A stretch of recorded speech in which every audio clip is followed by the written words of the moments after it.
Hi everyone. Today we are going to be reading The Dark by Lemony Snicket and illustrated by Jon Klassen. While we're reading, I want you to think, have you ever faced a fear like Laszlo does in the book, and how did you overcome that fear? Let us know in the comments. The Dark by Lemony Snicket, illustrated by Jon Klassen.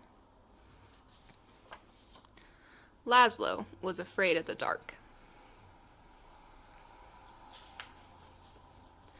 The Dark lived in the same house as Laszlo, a big place with a creaky roof, smooth, cold windows, and several sets of stairs.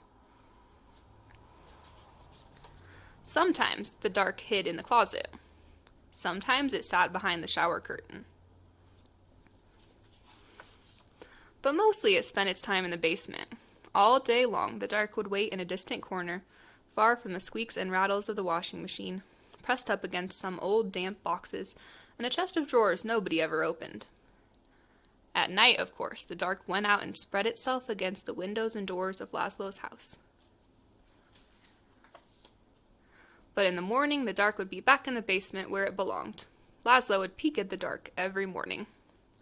"Hi," he would say. "Hi, Dark." Laszlo thought that if he visited the Dark in the Dark's room, maybe the Dark wouldn't come visit him in his room. But one night, it did. "Laszlo," the Dark said in the dark. The voice of the Dark was as creaky as the roof of the house, and as smooth and cold as the windows. And even though the Dark was right next to Laszlo, the voice seemed very far away. "What do you want?" asked Laszlo. "I want to show you something," said the Dark. "In here?" "No," said the Dark. "Here?" No, said the Dark. "Downstairs." "Downstairs?" "Yes," said the Dark.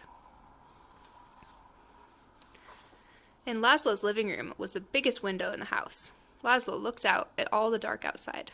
Above him the roof creaked and he closed his eyes. Now the Dark was all Laszlo could see. No, said the Dark again, "not there. Down here." "In the basement?" asked Laszlo. "Yes," said the Dark. Laszlo had never dared come to the Dark's room at night. "Come closer," said the Dark. Laszlo came closer. "Even closer," said the Dark. "You might be afraid of the Dark, but the Dark is not afraid of you. That's why the Dark is always close by. The Dark peeks around the corner and waits behind the door, and you can see the Dark up in the sky almost every night, gazing down at you as you gaze up at the stars. Without a creaky roof, then rain would fall on your bed, and without a smooth, cold window, you could never see outside, and without a set of stairs, you could never go into the basement where the Dark spends its time. Without a closet, you would have nowhere to put your shoes, and without a shower curtain, you would splash water all over the bathroom. And without the Dark, everything would be light, and you would never know if you needed a light bulb." "Bottom drawer," said the Dark. "What?"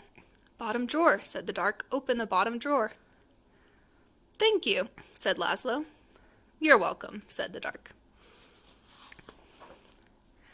By the time Laszlo got back into bed, the Dark was no longer in his room, except when he closed his eyes to go to sleep. The next morning, Laszlo visited the Dark in the basement. "Hi," he said. "Hi, Dark." The Dark didn't answer, but the bottom drawer was still open, so it looked like something in the corner was smiling. The Dark kept on living with Laszlo, but it never bothered him again. The end.